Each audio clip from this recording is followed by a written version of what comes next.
It's Rey, and today we are going to be learning a little bit about the history of Japan. Kind of like Japanese history in a nutshell, or just a brief summary. There is a lot. We are talking about literal thousands of years, really, when you're talking the whole history of the country. So if you really want a detailed history, I certainly recommend checking out more things online, get better resources. This is just going to be a very broad overview. That being the case, there's a lot of details that you might feel are very important that I won't touch on.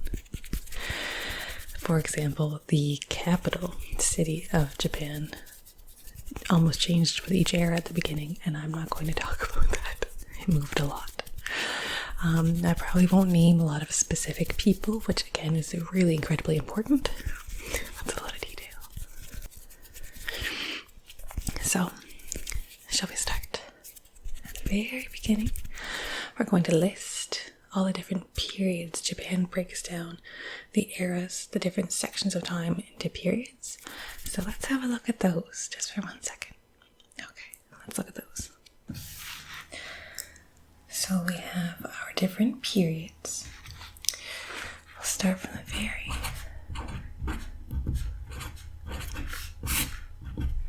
beginning here.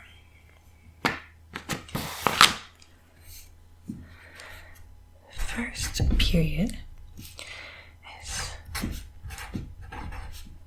the Jomon period. And there are quite a range of dates. For this, I find that the earlier in the history, we've got quite a range of when people think certain periods started. There might be some discrepancies, and I do apologize for that. This one may possibly date as far back as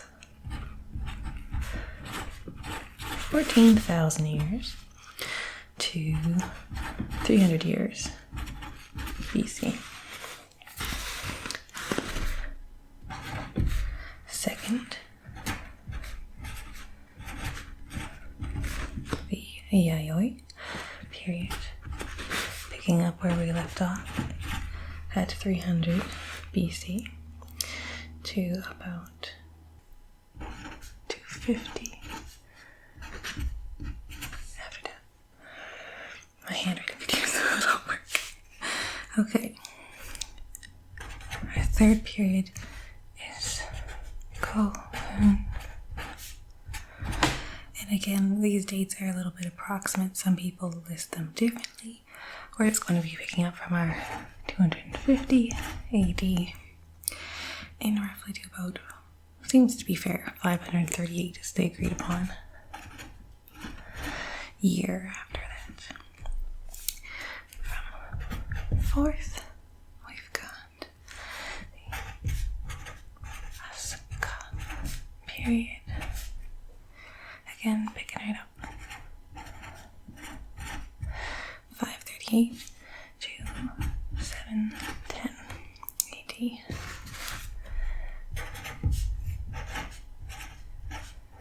Number 5 is the Nara period from 710 to about 784. Again, there's difference. Some say 794. There are some discrepancies. 6. Heian. That one definitely seems to say starting at 794 to maybe 1185. Some do say 1192. So again, these are approximate dates. Our 7th period is the Kamakura.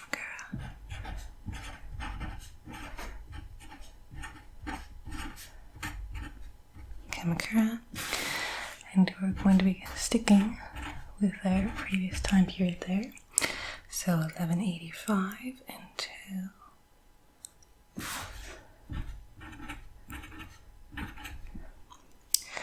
1333. 8th.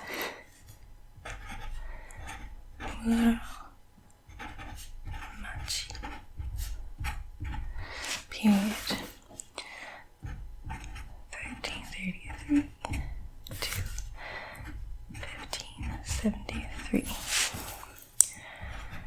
Our ninth is the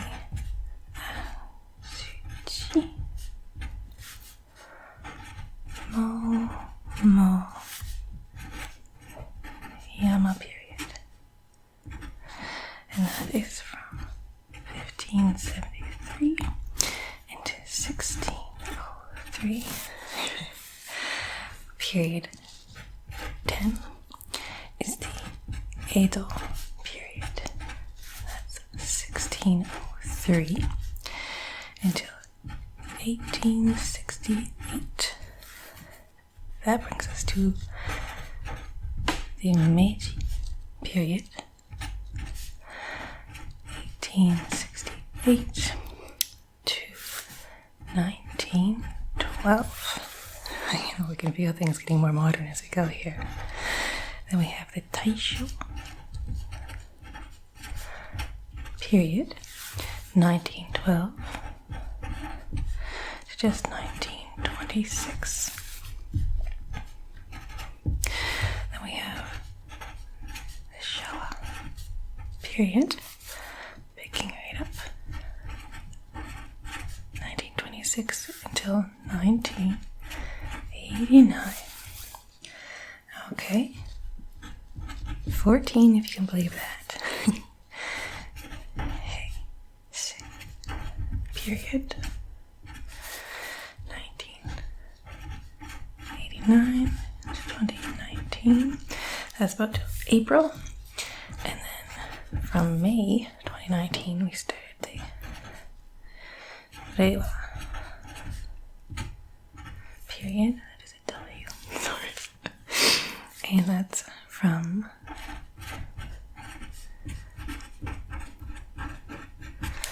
till now, if I've understood things correctly. So, I've got our whole list of periods here to work with. So let's start talking about these more. So, now we have a list to work from. And we will start, as it's written, way back, ancient Japan. And work our way right down to the modern day. So, at the very top here, number 1. Our first period is Jomon period. So let's see if I can draw a little picture for each of these. This might not work out in the long run. But the Jomon period, ancient Japan, the first peoples there. So we're talking about the same as almost anywhere. We've got hunters, gatherers, fishers. They did fashion tools out of rock. So let's see if I can draw a little picture here for us.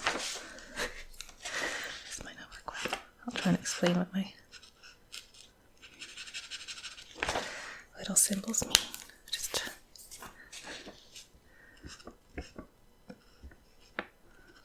Ooh, maybe I shouldn't be drawing on my pale leg. It's not very pretty. Wow, these are really quite bad.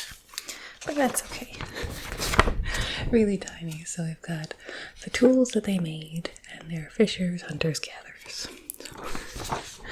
My little symbols, this is more like a study guide, and it's not going to be that helpful. Okay, we'll see. Maybe I won't keep up all my drawings from here on out. So that was certainly thousands of years in itself. A little bit of debate about how long that really was. Our second period was the Yayoi period. So looking just following that through 300 BC. Again, there could be discrepancies about some of these numbers. That's okay as well. Let's see if I can draw this with any. It's gonna be tricky. So in this period, it was when we had new cultures coming in, a little bit new settlers, if you will, that brought with them metals. So bronze and iron were brought to Japan. That really changed the ways that tools were used, as well as rice. So rice farming, rice agriculture blew up. So these are kind of the most important things. And we'll see if I can... Nope. Draw these as images. Little tiny images. It was a bad idea. I understand it now. Yeah, this isn't gonna work great.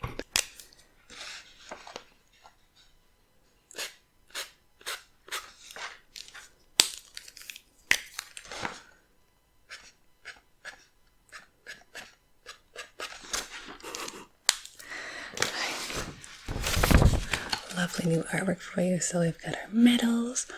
That was right, so I decided to try and draw fields instead. I am no artist, sorry. So that brings us to the third period, the Kofun period. So the actual name of this period came from Kohuns, which were basically these tombs in which they buried kind of the leaders at that time. That was the first kind of unification of the people of Japan. And these were kind of like keyhole shaped mounds, these special places, and kind of creepy cool. You can Google it to look at pictures.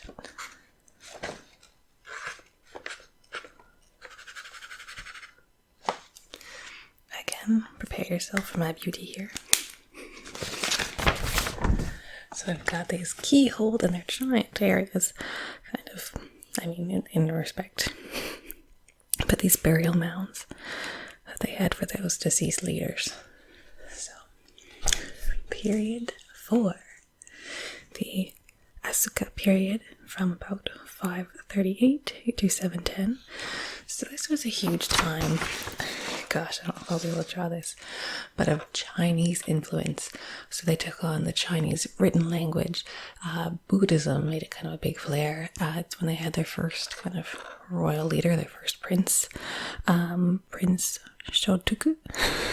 Sorry, again, not a lot of names, and I'm sorry if I butcher anything here. That's when really Japan started to divide into clans, and kind of like the ruling clan was the Yamato clan, which was kind of a big deal. So, what can I draw here for us?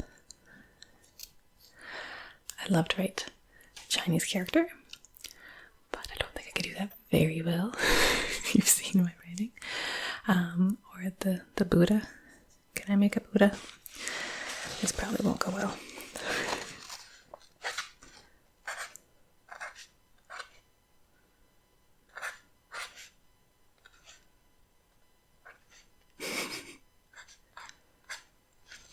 This is terrible, don't hate me. But this is my little Buddha version. And yeah, I'm sorry. It's the best I can do in this moment. So our fifth period. The fifth period is the Nara period from 710 to 784. Again, some may say to 794. So this period was kind of full of some natural disasters. They put a lot of faith into the Buddhism at this time, built some beautiful, magnificent Buddhist temples. So some of those I think have been reconstructed, but are still the original foundations. So that was kind of a beautiful thing that they had at that time. So I guess really the aristocratic class really was into Buddhism at this time. More the agricultural class was still into Shinto, or the Japanese belief system. So Buddhism more coming from China at that time. What can I say? Can I draw a beautiful temple?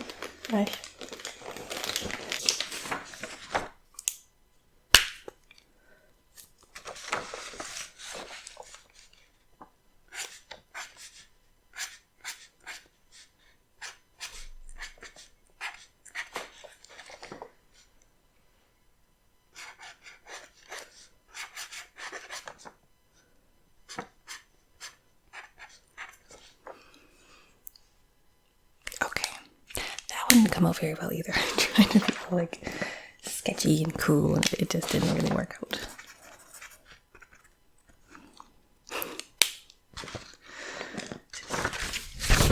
don't mind it. So that's we've got our little beautiful Buddhist temples, which I cannot draw at all.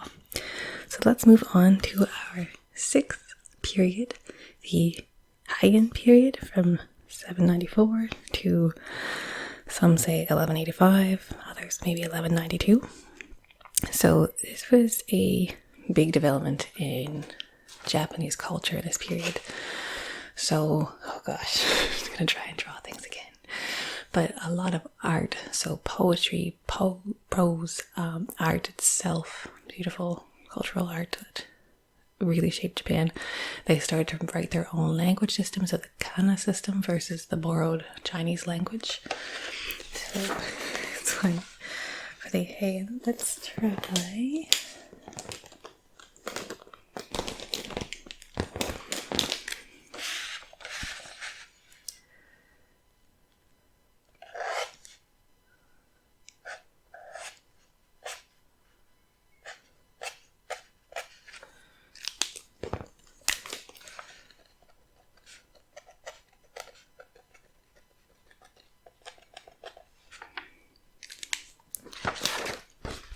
Start to lose which ones go where, but this is for the art. So when a lot of the art has like the beautiful sakura blossoms, those cherry trees.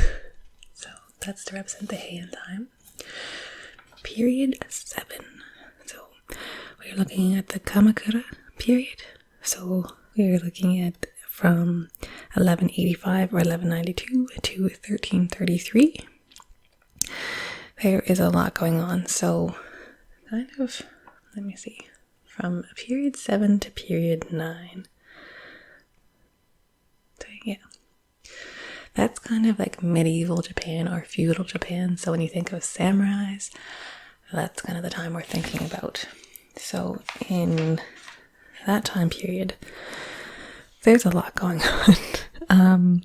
Specifically in the Kamakura period itself, we've had the Mongolians trying to invade Japan twice, and both times, very luckily, typhoons came in and prevented the invasion. So Japan was able to win those attacks because of the weather. So in one of those times, they deemed that wind that helped save them kamikaze. So kamikaze is basically, kami is God and kaze is wind. So like divine wind that saves them. In English, unfortunately, we kind of butcher this and call it kamikaze, and that might have been associated with some of the bomber pilots during the Second World War. For my information, that was kind of a misunderstanding of a translation from Japanese to English. But anyway, digress. So in this feudal Japan, this medieval Japan, we kind of there were a lot of battles and wars and things going on between different groups, a lot of fights to be kind of the strongest, and that's a really, really loose explanation of what's going on. But we have the samurai and the leader of the samurai, the shogun, versus the daimyo, which translates to like great leader or great landowner. So there is a lot of clashing between these groups, and this includes the Onin War in 1467, and that was kind of to try and determine the next shogun leader, and that was part of the next period, the Muromachi period. So that's when we saw the Onin War. Let's see, can I draw a samurai? We've proven that I don't do such a good job here drawing things anyhow.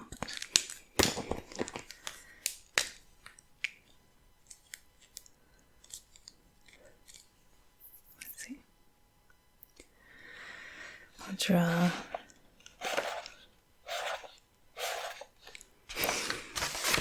for the Kamakura, we had the Great Wind. That's what these guys are. And during this time, again, we have our Samurai Shogun period. And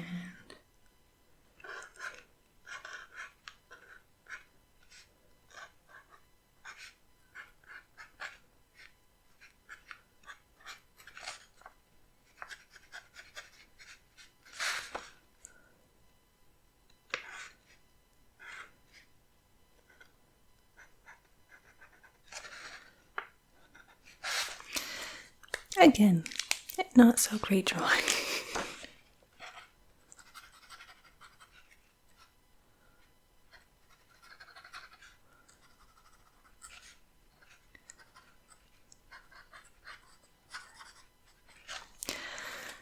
It didn't work out. So we have our samurai kind of that headpiece, the shoulder piece, protective gear, and my katana is terrible, but that's what we have going on at those periods, and definitely extending into the next. So we have our period number 9. Our 9th period is the Azuchi Momoyama period, also known as the Warring States period. So there's a lot going on at this time, again, trying to find out who did the next shogun. There were 3 names that were important. I did write these down just for the importance of them. So first, Oda Nobunaga. We've got second, Toyotomi Hideyoshi. And the third is Tokugawa Ieyasu. So they kind of said the first one kind of kneaded the dough, the second one baked the pie, and the third one ate the pie, kind of how things worked in that whole warring time. Again, if you're interested in kind of how shogun systems worked, how the battles went, definitely check out those names and check out kind of just that period a bit more, like the feudal Japan period. So again, this period is full of war. Unfortunately, kind of in the previous period, guns were introduced by merchants. Hooray! So we've got guns in these wars now. There's not the most cheerful time, except for tea. The art of tea really developed in this period. So maybe that's what I will draw for this one, because that sounds quite a bit nicer, doesn't it? Than the feuding part of things.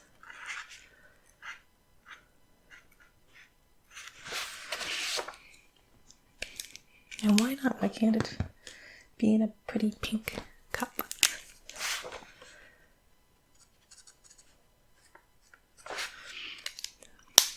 Again, my sketches. So this is the art of tea during this period of lots of war and guns and battling and killing. Let's try and make it a little happier. And so it brings us to the 10th period, and this is probably one that sounds more familiar when you hear about it, is the Edo period. So our Edo period here, 1603 to 1868, we seem pretty content on agreeing on that timeline all around. So Edo was the previous name of Tokyo, Japan, so that's the capital. This is a very strict and structured ruling of Japan that actually cut off Japan kind of from the rest of the world, preventing foreigners from coming in, from trading. They really, separated themselves from the surrounding world. And that was in 1635. They called it Sakoku. That was their being completely closed to the outside world, until 1854 when Commodore Matthew Perry from the US came to Japan with gunships and demanded that they reopened with the world. And that's a hard thing to refuse, so of course they said yes. So they were forced to reopen relations with the outside world. So, I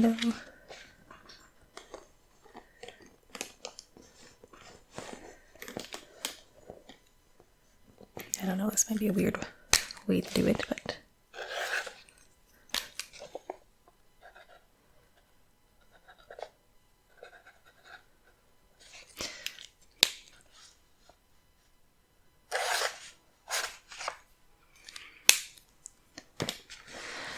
there's a giant fly in this room that's buzzing around, so I'm really sorry about that noise. So this is my beautiful drawing to show that they kind of canceled relations with the world, separate from the world for a little bit. And that brings us to the Meiji period, 1868 to 1912. The Meiji period was named after the emperor at that time, and his big influence was following the Shinto belief. The Shinto belief kind of brought them, like, it was the end of like the shogun whole system. They were expanding their armies, interested in expanding their territory, like to nearby islands in Korea. It was called kind of like the Meiji Restoration. They were definitely going, kind of the key word in this was kind of Westernization. They were, again, interested in conquering other lands. So bringing us into our next period, the Taisho period. I don't know if I've got a really easy way to just draw something for the Meiji.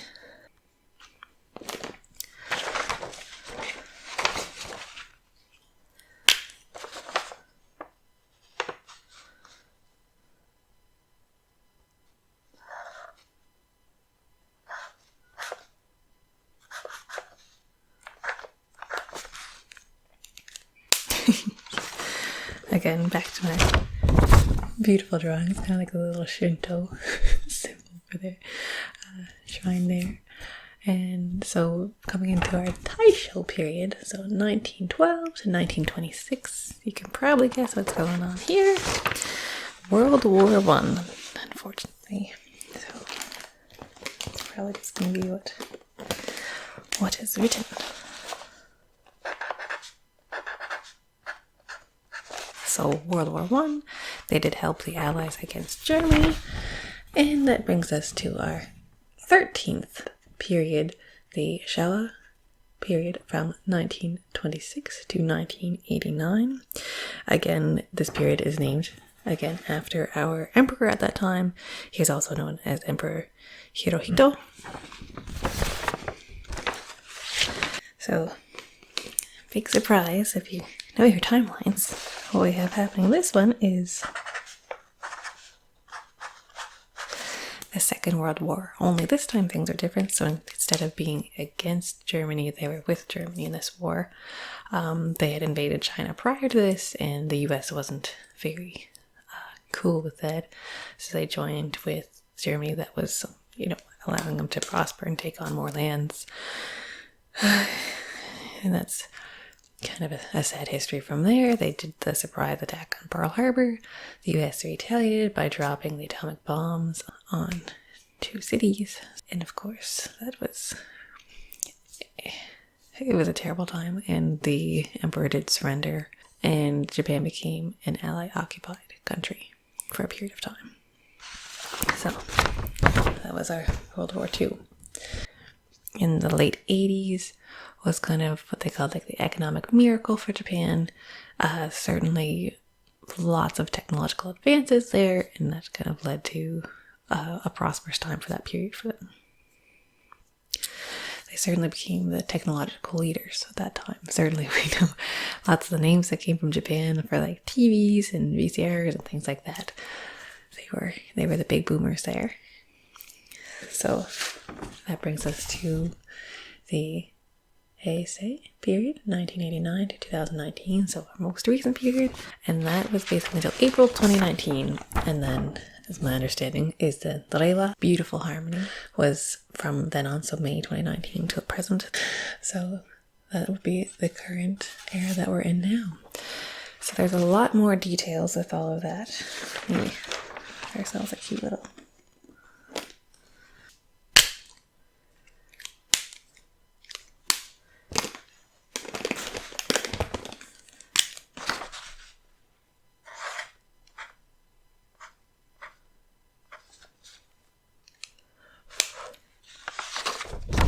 So kind of peace, our beautiful harmony there.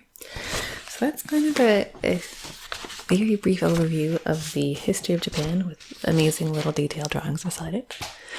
And what we're looking at, there's a lot of more people involved. There's a lot of important things with the government, like such as a time when there were emperors, but there was like the shogun, the samurai who were really leading things. The emperors were just kind of like the pretty face blade, didn't have any role. They just enjoyed their lavish lifestyle. So there really is a lot more to this than I'm just going to scratch the surface. If there's anything here that has interested you, absolutely check it out further. If there's anything I've said that seems dramatically incorrect, please let me know, and I apologize. I know it's probably far from perfect, but it just kind of gives us an idea of what was going on in Japan. So where things began, how their structure started, kind of their period of war and civil war, how they shut themselves off from the world, how they were kind of forced to open their doors again, and like the huge technological boom that came out of that. And that's where they are today. So in these days, hugely tourist place, a place that once closed them off from the world, a very isolated place, is like hugely a tourist venue or tourist attraction, really. So I don't know that I can draw tourism people. Maybe just